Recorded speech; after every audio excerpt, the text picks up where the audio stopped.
하나님 나라 운동을 위한 마중물이 됩시다. 구원의 기쁨을 나누는 목장이 됩시다. 일상의 삶을 나누는 목장이 됩시다. 할렐루야. 우리 목장교회 더욱 열심히 섬겨주시기를 당부드립니다. 오늘은 5월 첫 주일입니다. 교회에서는 가정의 달로 일컬어지는 5월 첫 주일을 어린이 주일로 대부분 지킵니다. 5월 첫 주일을 어린이 주일로 지키는 이유 여러분도 잘 알고 있지요. 어린이들이 집 안팎에서 이 왕 대접을 받는 어린이날 때문입니다. 올해에는 어제가 바로 어린이날이었습니다. 아마도 많은 친구들이 부모님들이 해주신 어린이날 선물 때문에 신바람이 났었을 겁니다. 교회적으로는 마침 어제 새벽이 온가족 새벽 기도회였어요. 어른들과 아이들이 새벽에 함께 모여서 기도하고 또 맛있는 간식도 먹는 즐거움이 있었습니다. 오늘은 그 즐거움을 이제 주일 예배로 이어가고자 합니다. 오늘은 하나님 나라 운동을 위한 마중물이 되자 28번째 시간인데요. 오늘은 우리의 자녀손들이 사무엘처럼 자라게 하소서라는 제목으로 하나님의 말씀을 전하려고 합니다. 사무엘이라는 사람과 그의 출생 과정에 대해서는 나름대로 알고 있으실 거예요. 사무엘은 엘가나와 한나 사이에서 태어난 아들이었습니다. 오늘 우리가 보고 있는 본문 말씀은 이미 사무엘이 출생한 이후의 기록이지만 1장으로 돌아가 보면 거기에는 한나가 자식이 없어서 심각하게 고민했던 기록이 담겨 있습니다. 더욱이 당시에 엘가나에게는 분인나라는 한 사람의 아내가 더 있었는데 그녀와 엘가나 사이에는 자식이 있었습니다. 그러니 이미 결혼한 여인의 입장에서 자식이 없다는 것이 얼마나 큰 고통이었겠습니까? 그래서 한나는 수시로 하나님의 성전에 올라가서 눈물을 쏟아가며 기도했습니다. 하나님께서 자기에게도 자식을 허락해 주시기를 간절하게 기도했던 것이죠. 그 기도의 응답으로 얻은 아들이 바로 사무엘입니다. 이런 과정을 통해 태어난 사무엘은 어머니인 한나가 서원했던 대로 이 젖을 뗄 무렵, 당시의 관습대로 한다면 한 3살쯤 되었을 때에 실로에 있었던 성전의 제사장인 엘리에게 맡겨져서 그곳에서 자라게 됩니다. 그러니까 아주 어린 시절 하나님의 성전 안에서 사무엘이 지내게 된 것입니다. 이것은 훗날 사무엘의 인생에 있어서 매우 큰 복이 되었습니다. 성전 안에서 지냈던 그의 어린 시절이 사무엘을 오늘날 우리가 알고 있는 사무엘이 되게 하는 데에 가장 큰 일조를 했기 때문이지요. 여기서 우리는 어린이 주일을 지키고 있는 오늘 이 교회 교육의 중요성을 다시 한번 깊이 생각해 봐야 합니다. 오늘 아침에 우리 수연자매도 기도하면서 교육부 친구들을 위해서 기도해 주었는데 매우 중요한 일이에요. 우리가 복음을 전하다 보면 알게 되는 일이지만 사실 사람이 나이가 들수록 복음을 받아들이는 것이 점점 더 어려워집니다. 따지는 것도 많아지고 쉽사리 믿으려고 하지 않고 받아들이려고 하지 않습니다. 반면에 어리면 어릴수록 하나님의 말씀이 예수 그리스도의 복음이 잘 받아들여집니다. 마치 스펀지가 물을 빨아들이듯 단박에 받아들입니다. 그런데 어른들은, 특히 연세가 많이 드신 분들은 복음을 받아들이는 것을 매우 어려워합니다. 죄송한 말씀이지만 그만큼 생각이 굳어버린 것이죠. 그러나 아이들은 정말 다릅니다. 있는 그대로, 본 그대로를 적극적으로 수용합니다. 때로는 너무 솔직하잖아요. 우리 방송에도 붕어빵인가요? 거기 보면 아버지, 엄마나 자식들이 이렇게 짝이 돼서 나오는 것 보면 애들이 말하는 걸 보면 어른들이 상상하지도 못했던 이야기들을 하는 걸 볼 수가 있어요. 그래서 주일학교를 지도하다 보면 재미있는 일들을 종종 경험하게 됩니다. 미국의 어느 교회의 주일학교에서 일어난 일이에요. 주일학교 교사가 아이들에게 물었어요. 하나님의 집이 어디 있냐 물었더니, 아니 선생님이 생각할 때는 당연히 하늘나라요 라고 생각할 것을 이제 기대하고 물었던 것인데, 이 지미라는 아이가 자신 있게 손을 딱 들더니 대답했어요. 네, 하나님의 집은 우리 집 화장실입니다. 그랬어요. 선생님이 당황해서 그건 왜 그렇지? 라고 물었더니 이 아이가 대답합니다. 우리 아빠가요, 매일 아침 화장실 문을 주먹으로 쾅쾅 두드리면서 이렇게 말하던데요. 오 마이 갓, 당신 아직 거기에 있어? 라고 늘 말하더라는 것이요. 그러니까 하나님이 거기 계시다 생각했다는 거예요, 이 아이가. 비슷한 이야기가 우리나라에도 있어요. 주일학교 선생님이 아이들에게 물었어요. 어린이 여러분, 만약 내가 집과 자동차를 팔아서 그 돈을 몽땅 교회에 갖다 헌금하면 천국에 가게 될까요? 아니요. 아이들이 일제히 대답했어요. 역시 우리나라 아이들이 좀 다르죠? 선생님이 또 물었어요. 만일 내가 매일같이 교회 청소를 하면 천국에 가게 될까요? 아이들이 대답은 역시 아니요 였습니다. 그럼 내가 동물들에게 잘해주면 천국에 가게 될까요? 아니요. 마지막으로 선생님이 물었어요. 그렇다면 어떻게 해야 천국에 갈 수 있는 거죠? 그랬더니 아이들이 일제히 한 목소리로 대답했어요. 죽어야지요. 그랬다는 거예요.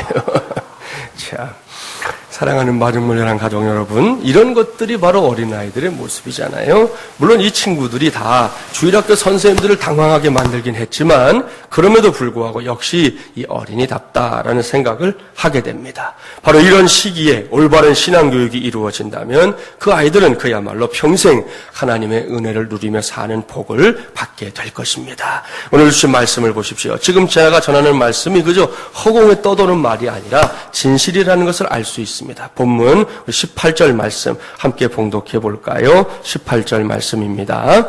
사무엘은 어렸을 때에 세마포 에봇을 입고 여호와 앞에서 섬겼더라. 아멘. 이미 말씀드린 대로 사무엘상 2장 11절 말씀에 따르면 한나는 사무엘이 3살 정도가 되었을 때에 그를 하나님의 성전에 맡겼습니다.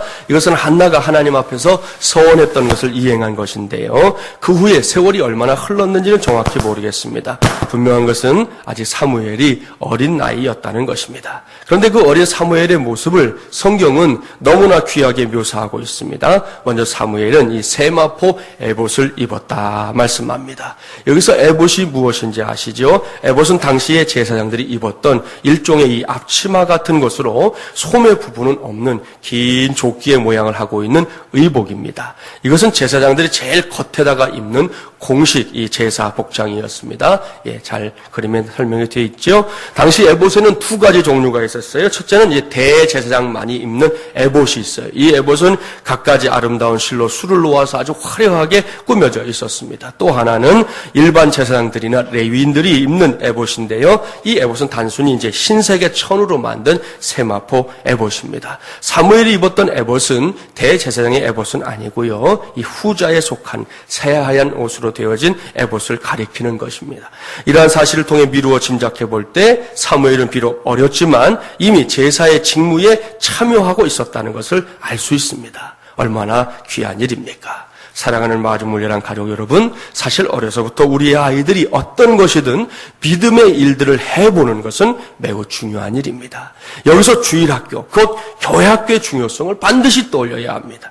어른들의 눈으로 볼 때에 어쩌면 어린아이들이 하고 있는 것들이 아주 유치찬란하게 보일지도 모릅니다. 그러나 우리 모두는 반드시 알아야 합니다. 그 유치한 것들을 통해서 우리 아이들이 하나님을 알아가고 하나님의 은혜를 체험하게 된다는 것을 말입니다. 3살 버릇 80까지 간다는 우리 속담이 있는데 이것은 신앙생활에도 그대로 적용됩니다. 지금 우리 교회는 그런 점에서 잘하고 있어요. 그런데 제가 전에 섬기던 다른 교회들의 경우를 보면 교회 일반 성도님들을 말할 것도 없고 재직이신 분들이 자기의 자녀들을 교회 학교에 잘 안 보내는 거예요.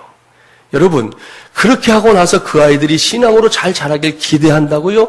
어림도 없는 얘기예요.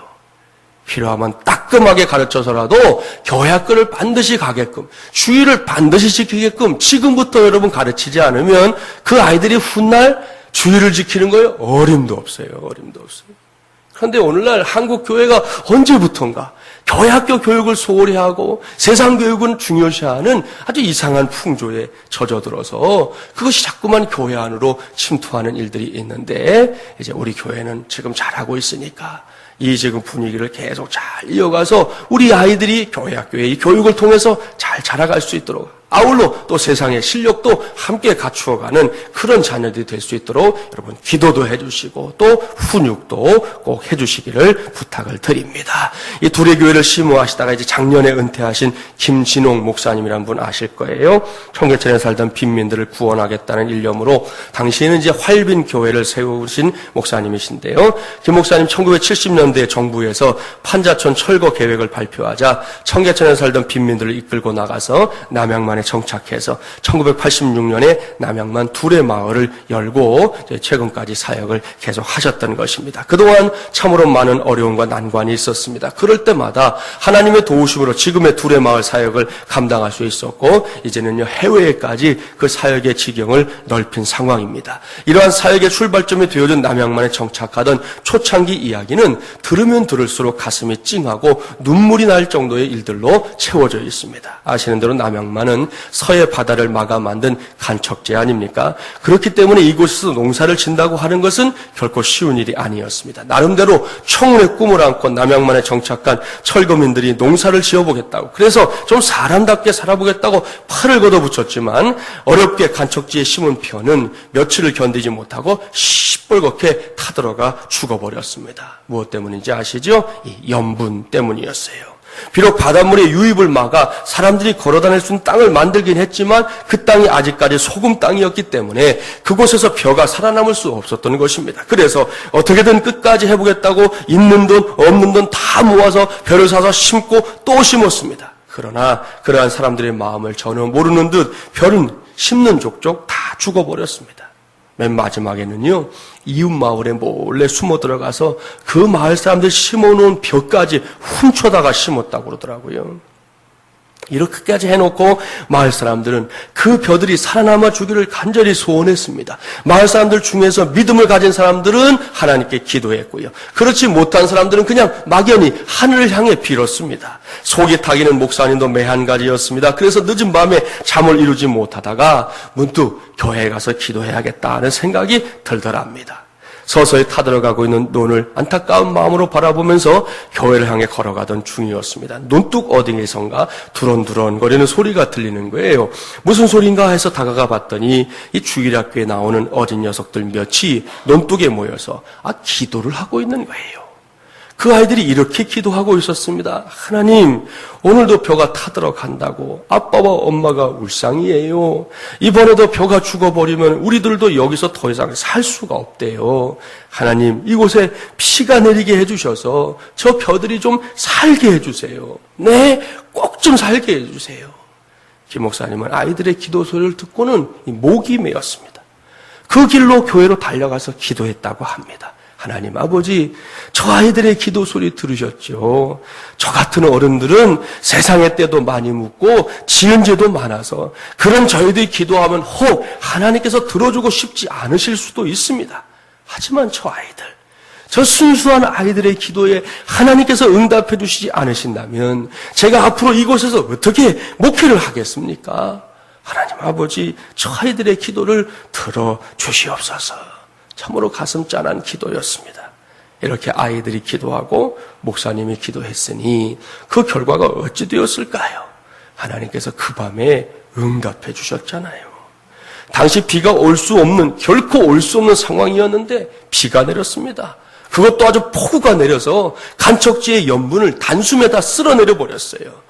그날 밤이 어떤 밤이 되었을지 짐작이 가시지요? 그날 밤에 온 동네 사람들이 자다 말고 비 오는 소리에 논둑까지 달려나와 서로 얼싸안고 난리가 났습니다. 뭐 남녀노소 할 것 없이, 그리고 믿음이 있냐 없냐 관계없이 모두가 하나님께 감사하며 그날 밤을 지새웠다고 합니다.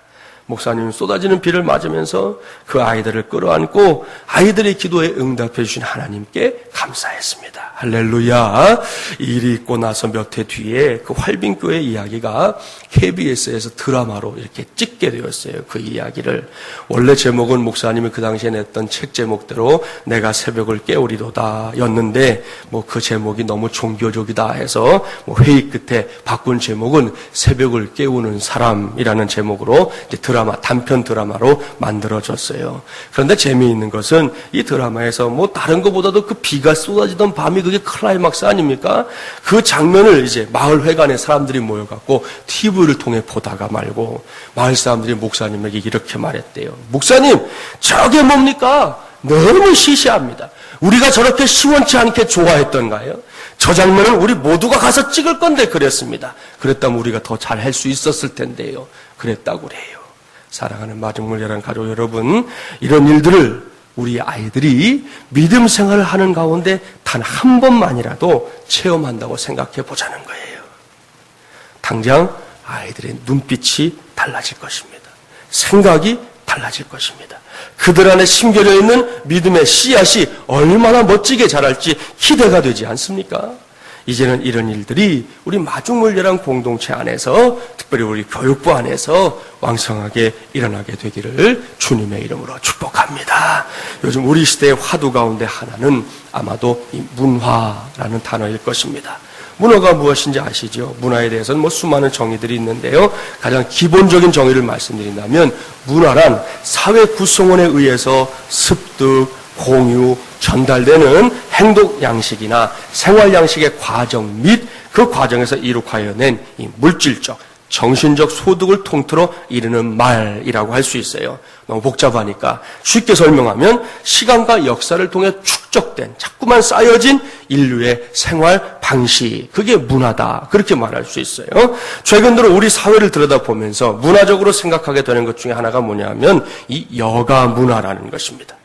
예전 같으면 그야말로 한 푼의 돈이라도 더 벌어야 한다, 그래서 더 낮게 살아야 한다는 것이 보통 사람들의 생각이었습니다. 그런 시절에는 지극히 평범하게 살아가는 사람들에게 있어서 여가라는 말은 그다지 어울리지 않는 단어였습니다. 더욱이 하루 벌어서 하루를 먹는 사람들 더더욱 그랬겠죠. 그러나 요즘은 어떻습니까? 돈을 버는 것도 좋지만 이제는 그렇게 번 돈으로 당장 내가 뭔가를 누려야 한다고 생각하는 시대가 되어버렸어요. 그래서 많이 가진 사람이든 적게 가진 사람이든 여가를 즐기고 싶어서 안달을 합니다. 전에는요, 시간의 수당을 주고서라도 일을 부탁하면 그 일을 어떻게든 빨리 끝낼 수 있었습니다. 요즘은요, 어림도 없어요. 우리 요 공간 리모델링 할 때도 저녁 시간 되잖아요. 시간 딱 되면 다 접습니다. 저 같으면 마저 끝내고 갈 것 같은데 아니요, 싹 접어가지고 가버려요. 잡을 방법이 없어요. 돈을 좀 더 준다 그래도 아이고 내일 합시다 간다니까요. 요즘 사람들은 그래요. 그러니 요즘처럼 경제가 어렵다고, 살기가 어렵다고 해도요, 심심치 않게 들리는 말은 여가를 즐기고 싶다는 말이고, 그것이 어느새 우리 사회의 하나의 문화로 자리를 잡은 것을 확인할 수 있습니다. 이렇게 달라진 시대에 우리가 관심을 가져야 할 것이 무엇이겠습니까? 여러분이 익히 알고 있는 대로 요즘 우리는 인터넷을 비롯한 최첨단 과학기술이 그 빛을 발하는 시대를 살아가고 있습니다. 인터넷이 발달되기 전에는 무엇을 어떻게 하는지에 관한 이 지식을 갖고 있는 사람들이 전문가 취급을 받았습니다. 그런 사람들만이 알고 있는 거 우리가 흔히 가리켜 노하우라고 했잖아요. 이 노하우를 가진 기술자가 최고 대접을 받았어요. 그런 사람들 구하려고 기업들이 얼마나 애를 썼는지 모릅니다. 거액의 비용을 들여서라도 그런 사람은 스카웃을 해갔어요. 그러나 21세기에 접어든 오늘날에는 노하우보다는 노웨어를 가진 사람이 주목받는 시대가 되었어요. 이것은 어디에 내가 필요로 하는 정보가 있는지를 잘 알고 그것을 잘 활용하는 사람이 주목받는 시대가 되었다는 뜻입니다. 우리가 잘 알고 있는 입지전적인 사업가인 데일 카네기의 묘비에는 이런 글귀가 새겨져 있다고 그래요. 자기 자신보다 훌륭한 사람을 활용하여 성공한 사람이 여기 잠들다. 참으로 의미심장한 글귀예요. 그 의미 있는 삶이 21세기에 살아가는 수많은 사람들에게 요구되고 있습니다. 그렇습니다. 우리가 어떻게 생각하든 간에 이 시대는 이미 내가 원하는 정보가 어디에 있는지 신속 정확하게 찾아낼 수 있는 기술이 요구되는 시대가 되어버린 것입니다. 이러한 시대의 교회 역시 노웨어로 무장한 사람들을 키워내는 공동체로서의 역할을 해내야 하는 것이에요. 우리나라의 경우에 예전에는 교회가 세상의 문화를 선도했었습니다. 1980년대까지만 해도 우리나라의 교육 사업이나 수련회 같은 분야에서 최고로 각광을 받았던 것은 단연 교회였습니다. 제가 알고 있는 저희 모 교회의 선배 형님 한 분은 평소에 주일마다 거의 보기가 힘들어요. 교회를 안 오세요. 권사님 아들인데. 그런데 여름에 교회에서 수련회를 간다고 하면 100% 나타나요. 어김없이 거기 나타나요. 그래서 제가 한 번은 물었어요. 아니 형님은 보통 때는 교회를 안 오시고 어떻게 이렇게 수련회 갈 때만 얼굴을 내미냐고 제가 물었더니 그분이 했던 대답 지금도 기억나요. 야 진철아, 세상에서 교회 수련회만큼 돈 적게 들이고 재미있는 일이 있는 줄 아냐? 네? 제일 좋다는 거예요. 회비도 적게 내지, 재미있지, 밥 잘 먹여주지, 장소에서 잠도 잘 재워주지. 그래서 수련회 가는 게 제일 좋다는 거예요. 이 형님의 말대로 과거에는 정말 그랬습니다. 여러분 아이들이 평범한 상황에서 2박 3일, 3박 4일 집을 떠나서 지낼 수 있던 상황, 교회 수련회밖에 없었다고요. 그 당시에는. 그러나 요즘은 어떻습니까? 저 바깥 세상에 있는 학원들이나 어떤 단체들이 이제는 매우 탄탄한 재정 능력을 바탕으로 교회가 선두주자 역할을 하던 것들을 몽땅 다 빼앗아 버린 지 이미 오래입니다. 그런 것들을 가지고는 이제 세상의 문화와 교회의 문화가 결코 대결할 수 없는 시대가 되어버렸단 말이에요. 이러한 시대 속에서 교회의 문화가 세상의 문화를 이끌어갈 수 있는 길은 오직 한 가지뿐입니다. 그것은 영성의 문화로 승부를 거는 것이에요. 쉽게 말씀드리면 하나님을 만나게 하는 거, 하나님의 은혜를 누리게 하는 거, 하나님의 역사를 체험하게 하는 것을 교회가 담당해내야 한다는 것입니다. 이것은 저 바깥 세상이 결코 따라오거나 흉내낼 수도 없는 거예요. 오로지 주님의 몸된 교회만이 할 수 있는, 그것도 가장 잘할 수 있는 일이 바로 그것이라는 말씀입니다. 그런데 답답한 것은 이러한 문화적인 접근으로 사람들을 현혹하는 일에 앞장서는 이단들이 있다는 거지요. 통일교의 문선명 씨는 초창기부터 제일 먼저 지시했던 것이 바로 이 문화적인 침투로 세상을 통일교화하라는 것이었어요. 세계일보사 그래서 만들었어요. 피스컵 대회, 일화기업 등등이 문화를 통해 자신들의 입지를 넓혀보겠다는 야심에서 만들어진 것들입니다. 최근에는 막강한 자금력을 앞세워 여수 지역에 대단위의 놀이시설 짓겠다고 나서가지고 그 지역에 있는 기독교 단체들과 계속해서 충돌을 일으키고 있어요. 지난 2003년에는 정치판까지 나서보겠다고 평화통일가정당을 만들기도 했지만 지지율 저조로 정당 등록이 취소되는 해프닝도 있었습니다. 우리가 볼 때 코웃음을 치게 되는 JMS 아십니까? 정명석이라는 사람을 구세주로 믿고 따르는 엉터리 집단이지요. 그런데도 각 대학에 연극 동아리, 댄스 동아리, 음악 동아리 등등을 만들어서 지금도 여전히 젊은이들을 현혹하고 있습니다. 청년 문화 코드를 통해 침투하고 있는 것이에요. 이런 것들을 보면서 우리 모두는 경각심을 가져야 합니다. 그래도 소망이 있는 것은 아직 이 땅에 살고 있는 어린 생명들과 청소년들, 그리고 청년들에게 하나님께서 넘치는 은혜를 부어주고 있다는 사실입니다. 이것은 그저 말만이 아니에요. 제가 여름과 겨울에 청소년 혹은 청년 집회에 가서 말씀을 전하는 과정에서 저절로 알게 되는 사실입니다. 감사하게도 기회가 될 때마다 수백 명에서 수천 명의 친구들이 집회에 모여듭니다. 그곳에서 하나님을 찬양하고 말씀 듣고 밤을 새며 부르짖어 기도하는 일들이 여전히 벌어지고 있습니다. 그런 곳에 가서 말씀을 전하다 보면요, 제 가슴에도 불이 붙는 것을 경험하게 됩니다. 이제 곧 우리 교회도 본격적인 여름 사역을 시작하게 될 것입니다. 어린 생명들로부터 시작해서 작년부에 이르기까지 우리는 이번 여름에 수련회와 농촌 선교 등등을 감당하게 될 것이에요. 그 모든 시간들이 우리 교회가 영성의 문화로 사람들을 세우는, 다름 아닌 예람들을 세우는 복된 기회가 될 수 있도록 지금부터 쉬지 말고 기도해 주시고 또한 같은 마음으로 섬겨주시기를 간절히 바랍니다. 특별히 우리 아이들이, 우리 교회의 꿈나무들이 하나님을 만나는 은혜를 누리는 시간이 되어야 합니다. 하나님을 가까이에서 체험하는 기회를 가질 수 있어야 됩니다. 그 친구들 모두가 진심으로 하나님을 찾을 수 있도록 우리 교회가 좋은 인도자가 되어주어야 하는 것입니다. 그러면 하나님께서 어떻게 하실까요? 성경 한번 찾아볼까요? 예레미야 29장 11절부터 13절, 구약 1097쪽입니다. 예레미야 29장 11절부터 13절 말씀, 1097쪽. 우리 아이들을 생각하면서 이 말씀을 함께 봉독해 보겠습니다. 29장 11절부터 13절 함께 봉독해 볼까요? 여호와의 말씀이니라. 너희를 향한 나의 생각을 내가 아나니 평안이요 재앙이 아니니라. 너희에게 미래와 희망을 주는 것이니라. 너희가 내게 부르짖으며 내게 와서 기도하면 내가 너희들의 기도를 들을 것이요 너희가 온 마음으로 나를 구하면 나를 찾을 것이요 나를 만나리라. 아멘. 할렐루야. 이것이 우리 교회가 힘써 감당해야 할, 이 세상을 이끌고 나가기 위해서 반드시 해내야 할 영성의 문화입니다. 하나님을 찾고 찾아야 합니다. 하나님께 기도하기를 힘써야 합니다. 그러면 하나님께서 만나 주십니다. 누구든 이런 은혜를 체험하면, 이러한 영적인 체험이 자신의 몫이 되면 그 사람은 결코 하나님을 떠나지 않습니다. 세상 한복판에 가서도 하나님을 증거하며 살게 됩니다. 우리 아이들이 우리 마중물 예랑 공동체를 통해 바로 이러한 은혜를 체험하며 살게 해야 하는 것입니다. 이렇게만 할 수 있다면 저는 확신할 수 있습니다. 이 모든 과정을 통해 하나님께서 우리의 아이들을 부쩍 자라게 하실 것입니다. 생각이 자라게 하실 거예요. 오늘 우리 수연 선생님이 기도한 기도랑 똑같아요. 믿음이 자라게 하실 거예요. 꿈과 비전이 자라게 하실 거예요.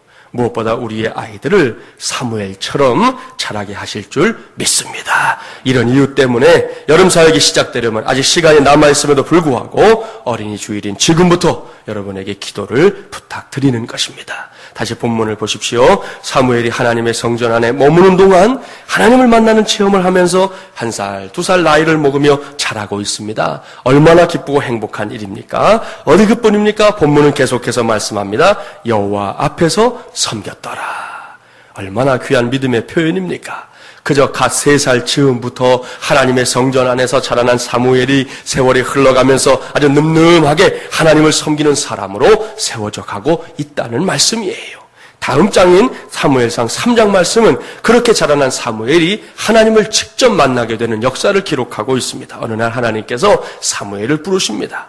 사무엘이 잠을 자다가 3차례나 하나님의 음성을 듣습니다. 처음에는 그 소리가 엘리 제사장의 소리인 줄 알았어요. 그래서 엘리 제사장의 방으로 달려가면 엘리는 아니다, 난 부른 적 없는데 말합니다. 그렇게 하기를 3차례 반복. 그제야 엘리는 하나님께서 사무엘을 부른다라는 사실을 알게 됩니다. 그래서 사무엘에게 하나님과의 만남에 적극적으로 응할 것을 가르쳐 주지요. 그 다음에 있었던 일이 사무엘상 3장 10절인데요. 자, 본문이 사무엘상이니까요. 우리 한 장만 넘겨서 함께 보려고 합니다. 3장 10절 413조. 한 절 말씀만 봉독해 보겠습니다. 여호와께서 임하여 서서 전과 같이 사무엘아 사무엘아 부르시는지라 사무엘이 이르되 말씀하옵소서 주의 종이 듣겠나이다 하니. 아멘. 할렐루야. 보십시오. 4번째로 사무엘이 하나님의 음성을 듣고 있습니다. 사무엘아 사무엘아. 사랑하는 마중물이랑 가족 여러분, 한번 생각해 보십시오. 얼마나 감격스러운 일입니까? 사람이 사람의 이름을 불러줘도요 큰 감동을 받을 때가 있어요. 어이 여기 봐! 이거보다 여러분 아무개라고 이름을 불러주는 거 분명히 다르거든요. 제가 그동안 사역을 하면서 여러 선교지를 다녀왔는데요. 언젠가 캄보디아를 갔을 때 그곳에 있던 아이들이 그 전에 다녀갔던 우리 팀원들의 이름을, 걔네들이 한국 이름을 어떻게 잘 그렇게 기억하겠어요. 그런데도 기억하고 불러주었던 적이 있었습니다. 그때 2번째로 그곳에 가신 분들이 있었는데 그분들 중에서도 또 그곳 아이들의 이름을 몇 아이를 기억하고 불러주는 것을 봤어요. 그렇게 서로 이름을 불러주면서 거의 6개월, 7개월 만에 만남에도 불구하고 서로 알아보면서 서로 감동받는 것을 볼 수 있었습니다. 이 캄보디아에 가면 스스로 저는 그렇게 말한 적 없는데 자기가 제 딸이라고 말하는 이 바냐라는 여자아이가 하나 있어요. 저는 걔랑 아무 관계도 없었는데 하여튼 한 2번 만나고 나더니 지가 제 딸이라고 하니까 어떡하겠어요? 하여튼 이 녀석이 절 보더니 막 달려와서 와락 안기는 거예요. 그러더니 이러고 저러고 인사하더니 작은 선물을 하나 딱 줬는데 그 겉봉투에 뭐라고 써 있었는지 아십니까? 거기에는 우리말로 써 있는 거예요. 우리말로 써 있는데 김진절 아버지. 제가 좀 진저리가 났나 이렇게 이름을 썼는지 모르겠는데 아무튼 김진절 아버지라고 삐뚤삐뚤한 글씨가 쓰여 있었습니다. 그런데요, 그걸 보는데도 가슴이 뜨거워지는 거예요. 이 아이가 그저 이 멀리 떨어져 있는 사람을 생각해 주었다는 그 마음 하나만으로도 가슴이 뜨거워지고 그 아이를 자꾸 생각하고 기도하게 되는 그런 참 은혜를 저도 개인적으로 경험해 보았습니다. 여러분, 사람이 사람의 이름을 불러줘도 이 정도예요. 그렇다면 하나님께서 나의 이름을, 하나님께서 우리의 이름을 불러주신다면 그때의 감격이 어떻겠습니까? 사랑하는 마중물이란 가족 여러분, 어린 사무엘이 지금 그 사랑을, 그 은혜를 온몸으로 체험하고 있습니다. 아주 또렷하게 자신의 이름을 부르시는 하나님을 만나고 있는 것이죠. 사무엘아, 사무엘아. 이때 사무엘이 전과는 전혀 다르게 반응합니다. 왜냐하면 이 음성이 엘리 제사장의 음성이 아니라 하나님의 음성이라는 사실을 사무엘 자신도 알게 되었기 때문입니다. 그래서 적극적으로 반응하지요. 말씀하옵소서 주의 종이 듣겠나이다. 우리의 아이들 역시 이런 은혜를 받으며 자라야 합니다. 하나님의 음성에, 하나님의 말씀에 귀를 기울이게 해야 합니다. 이것은 하나님 앞에서, 특히 하나님의 말씀 앞에서 우리 모두가 가져야 할 믿음의 태도이기도 합니다. 우리 하나님은 어떤 하나님이십니까? 하나님은 결코 침묵하시는 하나님 아니십니다. 우리 하나님은 말씀하시는 하나님이십니다. 따라서 그 하나님을 아버지로 믿고 섬기는 사람들이 어떤 태도를 가져야 할지 분명하지 않습니까? 사무엘과 같은 태도가 필요해요. 말씀하옵소서, 주의 종이 듣겠나이다. 이렇게 열린 마음을 가질 때 여전히 부족한 우리는 물론이고 우리의 아이들도 하나님의 음성을 더욱 또렷하게, 그리고 더욱 분명하게 들을 수 있을 줄 믿습니다. 사무엘은 그런 점에서 참 좋은 신앙을 가졌어요. 아니, 그렇게 좋은 신앙을 가질 수밖에 없는 여건 속에서 살았습니다. 그 여건 중에 으뜸은 바로 좋은 믿음의 부모가 그의 뒤에 있었다는 사실입니다. 오늘 본문 19절 말씀, 그 증거예요. 19절 함께 봉독해 봅니다. 그의 어머니가 매년 드리는 제사를 드리러 그의 남편과 함께 올라갈 때마다 작은 겉옷을 지어다가 그에게 주었더니. 아멘. 여기서 매년에 드리는 제사는 이스라엘 민족이 해마다 한 해를 마무리하면서 지킨 희생 제사의 일종입니다. 이 제사의 특징은 뭐냐? 말씀에도 나와 있지만 가족이 전부 참여한다는 거예요. 그리고 이때는 각종 화목 제물들과 한 해의 소산물들 중에서 가장 좋은 것들, 그리고 여호와의 성소에 바칠 11조 등등을 가지고 중앙 성소로 올라가야 했습니다. 이렇게 사무엘의 부모인 엘가나와 한나는 무엇보다 예배의 사람이었습니다. 하나님께 예배하는 것을 기뻐하는 사람들, 하나님께 예배하는 것을 당연시하고 가장 우선적으로 생각하는 사람들이었다는 말씀이에요. 그리고 그 예배를 통해 누리는 감격을 늘 체험했던 사람들입니다. 이러한 부모님들의 믿음이 사무엘에게 큰 영향을 미치고 있는 것이지요. 예배에 관해서는 이미 말씀을 드렸어요. 따라서 여기서 다시 길게 말씀드리지 않습니다.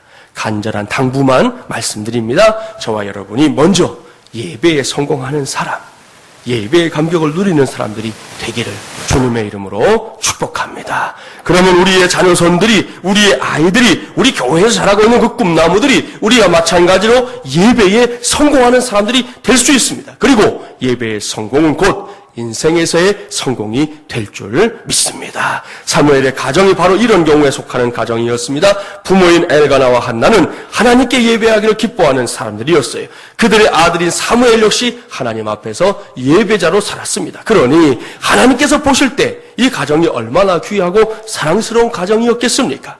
결국 하나님께서는 더욱 큰 은혜를 부어주셨습니다. 본문 20절, 21절 함께 봉독합니다. 20절, 21절입니다. 엘리가 엘가나와 그의 아내에게 축복하여 이르되 여호와께서 이 여인으로 말미암아 내게 다른 후사를 주사 이가 여호와께 간구하여 얻어 바친 아들을 대신하게 하시기를 원하노라 하였더니 그들이 자기 집으로 돌아가매 여호와께서 한나를 돌보시사 그로 하여금 임신하여 세 아들과 두 딸을 낳게 하셨고 아이 사무엘은 여호와 앞에서 자라니라. 아멘. 이것이 하나님께서 예배자의 가정에 부어주시는 복입니다.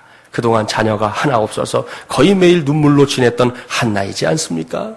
그런 가운데서도 한나는 그저 낙심만 하지 않았습니다. 그녀는 하나님께 부르짖었습니다. 하나님께서는 그 기도에 응답하셨습니다. 사무엘을 선물로 주셨습니다. 그런데 사무엘을 하나님께 바친 한나입니다. 그리고 먼 발치에서 사무엘을 그저 바라보는 것만으로도 하나님께 감사하며 예배자로 살았습니다. 그랬는데 하나님께서는 이러한 한나를 더 귀하게 여겨주셨습니다. 그동안은 무자했었던 한나였는데 그의 태를 열어주셔서 스라에 사무엘을 제외하고도 3남 2녀를 더 두게 하셨습니다. 사랑하는 마중물려란 가족 여러분, 우리 하나님 이런 하나님이십니다. 복을 주실 때는요 아주 확실하게 부어주시는 하나님이십니다. 그렇습니다. 째째하게 복을 주시는 법이 없어요. 성경에도 이미 표현되어 있죠. 흔들어 차고 넘치도록 부어주시는 하나님이십니다. 이러한 복과 은혜의 주인공들 되는 저와 여러분, 우리 공동체 속한 모든 가족들 되시기를 주님의 이름으로 축복합니다. 여기까지 저는 오늘 어린이 주일을 맞아 우리 아이들을 위한 간절한 기도 제목을 말씀의 제목으로 삼아 말씀 전했습니다. 무엇인지 아시죠? 우리의 자녀손들이 사무엘처럼 자라게 하소서. 우리의 자녀손들이 사무엘처럼 자라게 하소서. 그렇습니다. 이것이 우리 모두의 기도 제목이 되시기를 바랍니다. 그리고 그렇게 기도하는 것과 함께 교회 안에 자리를 잡고 있는 교육부서들에 대해서 큰 관심을 가져주시기 바랍니다. 어린 유아 유치부 친구들로부터 시작해서 청년들에 이르기까지 우리 교회 안에서 자라고 있는 그 모든 친구들이 사무엘처럼 자라는 그 복을 누리게 되기를 간절히 바랍니다. 감사하게도 지난번에 우리 아이들 FC 마중물 하는 친구들 유니폼을 해주고 싶다. 그 제가 말씀을 드렸더니 또 어느 목장에서 좀 도와주시고 또 저도 좀 해주려고 했던 마음도 있고 해서 아무튼 어제 그제 애들 유니폼이 왔어요. 그래서 이따가 이제 2부 예배 시간에 오늘 애들 나와서 특송할 거거든요. 특송하고 나면 애들에게 오늘 선물을 주려고 그래요. 위에는 빨간색. 여러분 박지성 선수가 뛰고 있는 구단이 어딘지 아세요?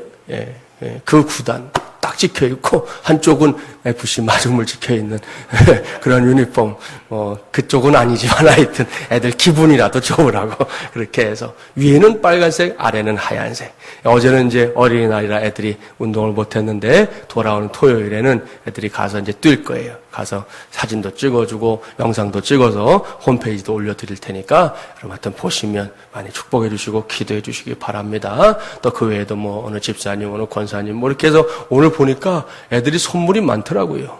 그래서 너무 감사한 일이고 교회가 또 준비한 선물도 있고 해서 오늘 풍성한 날이 될 것 같은데 앞으로도 여러분 우리 아이들 늘 당부드리지만 지나갈 때도 모른 척 하지 마시고 한 번쯤이라도 손 한번 잡아주시고 머리라도 한번 쓰다듬어 주시고 사랑한다 고백도 해주시고 축복한다 고백도 해주시고 그렇게 해서 우리 아이들이 잘 자랄 수 있도록 해주시기 바랍니다. 제가 오늘 칼럼도 썼지만 제가 주중에 한 남자 집사님 만나서 참 얼마나 참 기뻤는지 몰라요.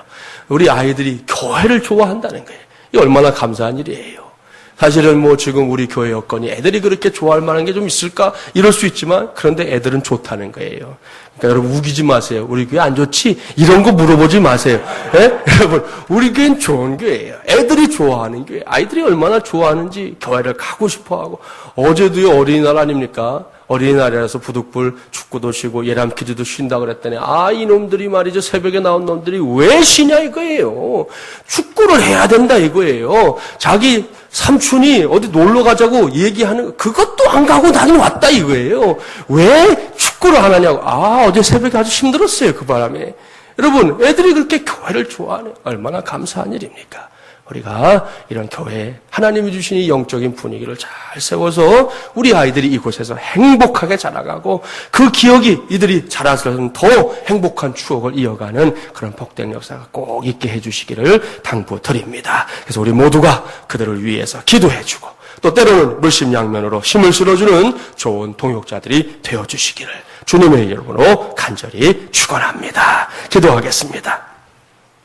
하나님 아버지 감사합니다. 하나님께서 오늘도 하나님의 종들을 불러주시고 예배하게 하신 이 자리에서 주의 종들이 하나님의 말씀에 귀를 기울입니다. 오늘은 특별히 어린이 주일 우리 어린 친구들 생각하는 시간입니다. 주신 말씀 그대로 우리의 자녀손들 우리 교회의 꿈나무들 모두가 사무엘처럼 자라게 하여 주시옵소서. 우리의 아들들 우리의 딸들 우리의 손자들 우리의 손녀들 모두가 사무엘처럼 자라게 하여 주시옵시고 우리 교회에서 이렇게 자라난 귀한 생명들이 모두가 다 하나님이 기뻐하시는 예람이 되어서 이 땅 위에서 하나님 나라 운동을 펼쳐가는 마중물들이 되는 역사가 있게 하여 주시옵소서. 이를 위해 우리 모두가 동역자들 되게 하여 주시옵시고 오늘도 우리 아이들을 크게 축복하며 살아가는 것을 기쁨으로 여기는 우리 모두 되게 하여 주시옵소서. 이루어 주실 줄로 믿사옵고 예수님의 이름으로 기도하옵나이다. 아멘. 찬송 213장 1절 4절 5절 부르시면서 봉헌하겠습니다.